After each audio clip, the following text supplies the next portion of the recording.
سلطان الہند عطائے رسول سیدنا خواجہ غریب نواز معین الدین چشتی اجمیری رحمۃ اللہ تعالی علیہ، آپ کا دربار تو وہ دربار عالی ہے کہ جہاں ہر وقت اللہ کے رحمت و انوار کی بارشوں کا نزول ہوتا ہے۔ اور جب بھی جاتے ہیں نا دیوانے غریب نواز، عاشقان خواجہ جب آپ کے دربار میں حاضری دیتے ہیں تو اللہ رب العزت اپنے ولی کے صدقے میں غریب نواز کے وسیلے سے دیوانے غریب نواز کو بہت کچھ عطا فرماتا ہے۔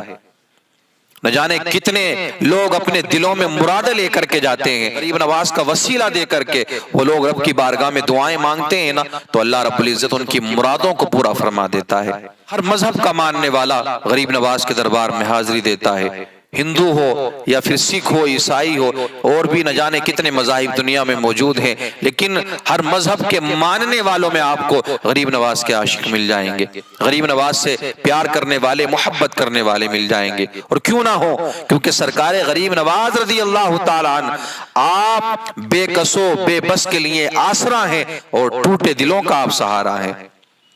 جب بھی موقع آتا ہے نا عرس کا تو پھر ایک بہت زیادہ تعداد میں پبلک آتی ہے، بہت زیادہ تعداد میں بھیڑ اکٹھا ہو جاتی ہے، بہت لوگوں کی بھیڑ رہتی ہے، لاکھوں کا مجمع ہوتا ہے۔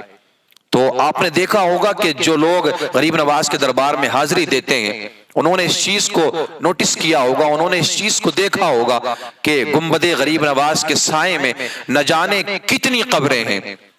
کسی قبر کا چھوٹا نشان محفوظ ہے، کسی کا بڑا نشان ہے، کوئی چھوٹی سی قبر بنی ہوئی ہے، اور بھی نہ جانے کتنی قبریں ایسی ہیں جو سرکار غریب نواز کی گنبد کے سائے میں بنی ہوئی ہیں۔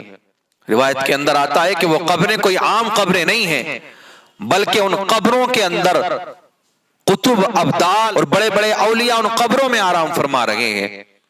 اگر یہ کہیں ہوتے نا تو ان کے بڑے بڑے گنبد ہوتے، بڑے بڑے مزار ان کے بنے ہوئے ہوتے، اور بہت بڑے بڑی عمارتیں بنی ہوئی ہوتی، بڑے گنبد ان کے بنے ہوئے ہوتے، لیکن انہوں نے اپنے آپ کو سرکار غریب نواز رضی اللہ تعالیٰ عنہ کے جلووں میں گم کر دیا، اپنے آپ کو بس آرام فرما رہے ہیں۔ لیکن ایک روایت میں آتا ہے کہ ان قبروں میں ایک قبر خالی بھی ہے، کہ جو صرف قبر تو بنی ہوئی ہے لیکن اندر کوئی موجود نہیں ہے اس میں، کہ عرس کا موقع تھا، تمام بھیڑ آتی ہے، لوگوں کی بہت زیادہ بھیڑ اکٹھی ہو جایا کرتی ہے، تو ایک میاں بیوی نا اپنے ایک نومولود بچے کو غریب نواز کے دربار میں حاضری کے لیے لے کر کے آتے ہیں۔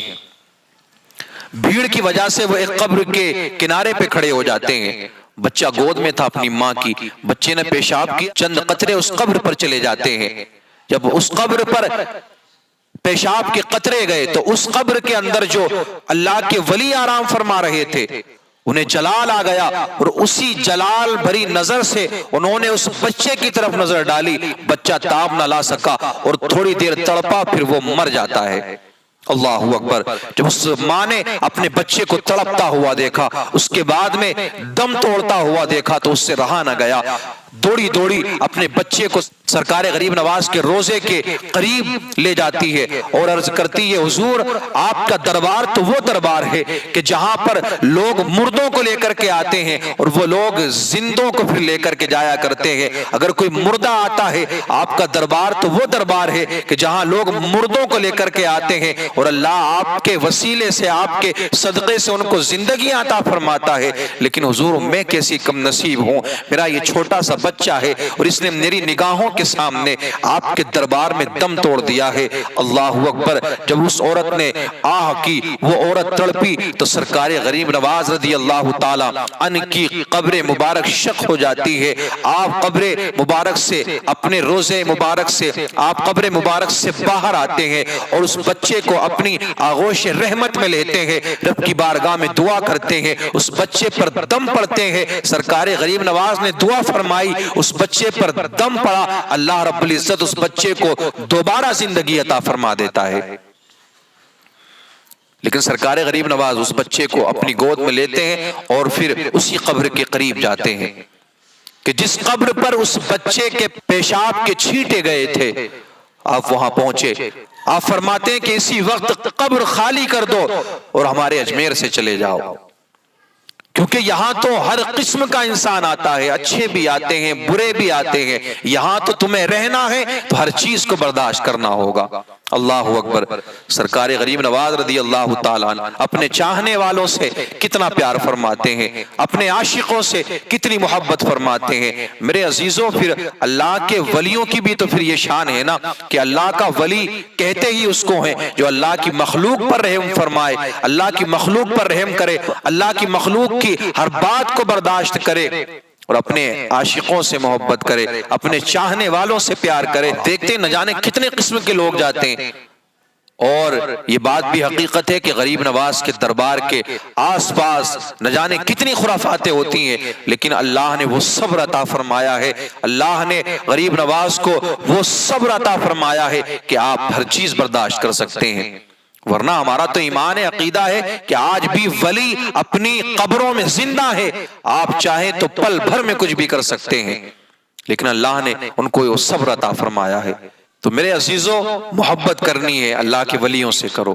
پیار کرنا ہے اللہ کے ولیوں سے کرو، اللہ کے ولیوں سے محبت کرو، ان کی محبت اپنے دل میں بساؤ۔ اگر ان سے پیار کیا نا، محبت کی اللہ کے ولیوں سے، تو یہ محبت تمہیں دونوں جہان میں کام آنے والی ہے۔ آپ جتنا پیار کریں گے اس سے کہیں زیادہ اللہ کا ولی آپ سے محبت فرمائے گا، آپ سے پیار کرے گا۔ پھر اللہ کی بارگاہ میں انہوں نے دعا کر دی آپ کے لیے، تو پھر آپ کی دنیا و آخرت سنور جائے گی، آپ کی دنیا و آخرت کامیاب ہو جائے گی۔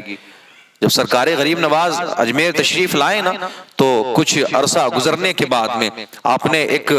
جھونپڑی بنا لی تھی، وہاں پر رہنا شروع کر دیا تھا سرکار غریب نواز رحمت اللہ تعالی علیہ نے، کہ ایک اجمیر کا جوان تھا جو باہر کہیں رہتا تھا، پڑھائی کرنے کے لیے گیا تھا۔ پڑھائی مکمل کر کے جب وہ اجمیر آیا نا، تو جس راستے پہ سرکار غریب نواز رضی اللہ تعالیٰ عنہ کی جھونپڑی بنی ہوئی تھی، اس کا ادھر سے گزر ہوتا ہے، روزانہ گزرتا، اسی راستے پر آنا جانا اس کا ہوتا تھا۔ لیکن وہ روزانہ کیا دیکھتا تھا کہ جس جھونپڑی میں سرکار غریب نواز رضی اللہ تعالیٰ عنہ رہتے ہیں، وہاں سے رونے کی آواز آتی ہے، وہاں سے روزانہ رونے کی آواز آتی ہے۔ وہ جوان اپنی ماں کے پاس جاتا ہے اور ماں سے کہتا ہے، اے ماں یہ تو بتا، یہ مسلمانوں کا جو بابا ہے یہ روتا کیوں ہے، یہ اتنا کیوں روتا ہے، اتنے آنسو کیوں بہاتا ہے؟ ماں کہتی ہے، بیٹا مجھے نہیں معلوم یہ کیوں روتا ہے، جا خود ہی جا کر کے پوچھ لینا کہ وہ کیوں روتا ہے۔ اس جوان سے رہا نہ گیا، وہ ایک دن سرکار غریب نواز رضی اللہ تعالی عنہ کی جھونپڑی میں چلا جاتا ہے۔ اس نے کیا دیکھا کہ سرکار غریب نواز رو رہے ہیں، آپ اپنی آنکھوں سے آنسو بہا رہے ہیں۔ اس جوان نے پوچھا، اے بابا یہ تو بتاؤ تم روتے کیوں ہو، آخر کون سی چیز تمہیں رلا رہی ہے، تم اتنے آنسو کیوں بہاتے ہو؟ سرکار غریب نواز فرماتے ہیں، اے نوجوان، میں اپنے شیخ کی یاد میں روتا ہوں، میں اپنے پیر کی یاد میں روتا ہوں، ان کی یاد آتی ہے، میری آنکھوں سے آنسو آ جاتے ہیں۔ وہ جوان عرض کرتا ہے، کیا کوئی بھی رو سکتا ہے، کیا میں بھی رو سکتا ہوں؟ سرکار غریب نواز فرماتے ہیں، ہاں تو مسلمان ہو جا، کلمہ پڑھ لے، میرا مرید ہو جا، پھر تجھے پتہ چل جائے گا کہ رونا کس کو کہتے ہیں۔ میرے آقا کریم صلی اللہ تعالی علیہ وسلم، حضرت عائشہ فرماتی ہیں کہ جب صدیق اکبر رضی اللہ تعالی عنہ کے پاس گئے اور آپ سے کہا کہ تمہیں میرے ساتھ چلنا ہے، تو سرکار صدیق اکبر بہت زیادہ روئے تھے۔ تو کبھی کبھی میرے عزیزوں، محبت میں بھی رویا جاتا ہے، محبت میں بھی آنسو نکل آتے ہیں۔ وہ جوان کہتا ہے کہ میں اپنی ماں سے پوچھ کے آتا ہوں، اپنی ماں کے پاس جاتا ہے،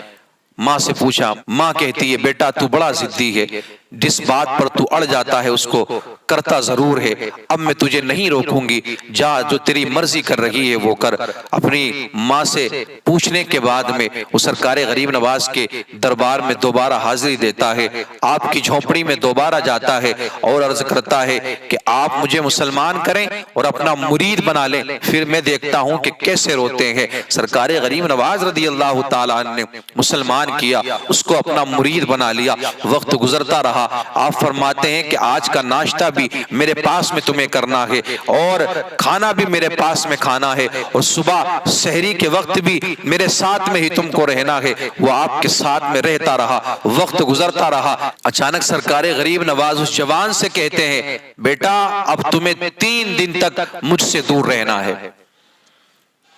3 دن تک مجھ سے ملاقات نہیں کرنی ہے، مجھ سے دور رہنا ہے۔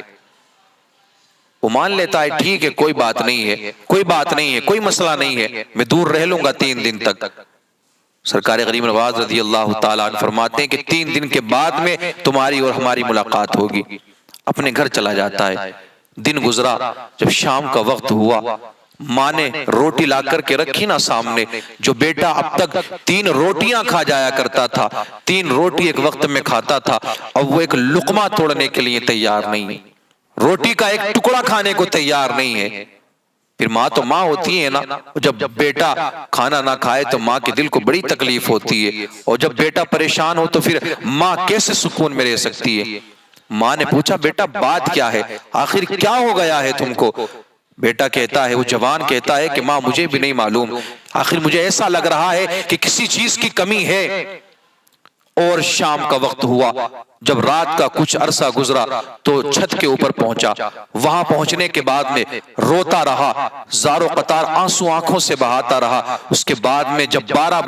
بجے کے بعد میں اور زیادہ چلاتا رہا اور زیادہ روتا رہا۔ ماں پھر کیسے سو سکتی ہے جب بیٹا پریشانی کے عالم میں ہو؟ ماں بھی اس کے قریب جاتی ہے، پوچھتی ہے بیٹا بتا تو صحیح، آخر تو کیوں رو رہا ہے، تیرے رونے کی وجہ کیا ہے؟ ماں نے پوچھا بیٹا بتا تیرے رونے کی وجہ کیا ہے، آخر کس چیز نے تجھے رلایا ہے؟ بیٹا کہتا ہے ماں مجھے نہیں معلوم آخر میں کیوں رو رہا ہوں، لیکن ہاں میں اتنا جانتا ہوں کہ بس اس بابے کے پاس میں رہنا چاہتا ہوں، ان کے پاس میں، ان کے ساتھ میں اپنا وقت گزارنا چاہتا ہوں۔ جب صبح ہوئی، جب فجر کی نماز ادا کرنے کے بعد میں سرکار غریب نواز اپنے مریدوں کے ساتھ باہر نکلے، دیکھا کہ ایک عورت کھڑی ہے، وہ عرض کرتی ہے اے بابا پتہ نہیں میرے بیٹے کو کیا ہوا ہے، وہ ہر وقت روتا ہے، آپ کی یاد میں روتا ہے، اب اس کو آپ اپنے پاس بلا لو۔ سرکار غریب نواز فرماتے ہیں ابھی وقت نہیں ہوا ہے، میں نے اس کو 3 دن کا وقت دیا تھا، 3 دن کے بعد ہی اس کی اور ہماری ملاقات ہوگی۔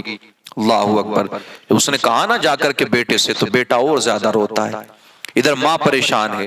ادھر وہ رو رہا ہے،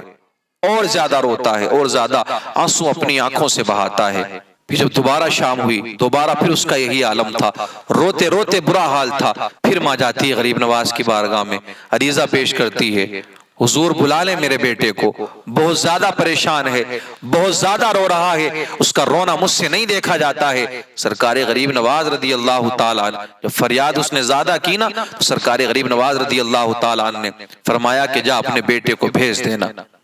ماں جاتی ہے اپنے بیٹے کو، جب یہ خوشخبری دیتی ہے بیٹا خوش ہو جاتا ہے، بیٹا خوش ہو جاتا ہے، اور خوشی کے عالم میں دوڑتا دوڑتا سرکار غریب نواز کے مریدوں میں آ کر کے بیٹھ جاتا ہے۔ سرکار غریب نواز نے جب اس کو دیکھا، اس کی نظر سرکار غریب نواز پر پڑی تو اس جوان کی آنکھوں سے آنسو نکلنا شروع ہو جاتے ہیں، وہ زار و قطار روتا ہے، پھر سرکار غریب نواز کی بھی آنکھوں سے آنسو جاری ہوتے ہیں۔ آپ فرماتے ہیں بیٹا دیکھا کس کو رونا کہتے ہیں، کہ تم پورا دن روتے رہے اور رات کے وقت میں روتے رہے، تم نے کھانا تک نہیں کھایا، تمہیں رات کو نیند بھی نہیں آئی، تم تڑپتے رہے، ساری رات روتے رہے۔ تو میرے عزیزو یہی اللہ کے ولی ہوتے ہیں کہ جب کسی کو اپنا مرید بنا لیں تو ان کے دل میں ایسی محبت پیدا ہو جاتی ہے کہ وہ ایک لمحے کے لیے بھی اپنے مرید سے، اپنے شیخ سے دور نہیں رہ سکتے۔ صحیح معنوں میں تو یہی اللہ کے ولی ہیں کہ جنہوں نے محبتیں بانٹی ہیں، جنہوں نے پیار بانٹا ہے، جنہوں نے ساری دنیا میں محبت کو پھیلایا ہے۔ سرکار غریب نواز نے ہندوستان میں 90 لاکھ کافروں کو مسلمان بنایا محبت کی بنیاد پر، کسی کی گردن پر تلوار نہیں رکھی، آپ نے محبتوں کے ذریعے، اور اللہ نے جو آپ کو کرامت کی طاقت عطا فرمائی تھی، کرامت کی قوت عطا فرمائی تھی، آپ سے کرامتوں کا صدور ہوتا تھا، لوگ اس کو دیکھتے تھے، اور دیکھ کر کے ایک ایک بار میں ہزاروں لوگ اسلام کے دامن سے وابستہ ہو جایا کرتے تھے، اسلام میں داخل ہو جایا کرتے تھے۔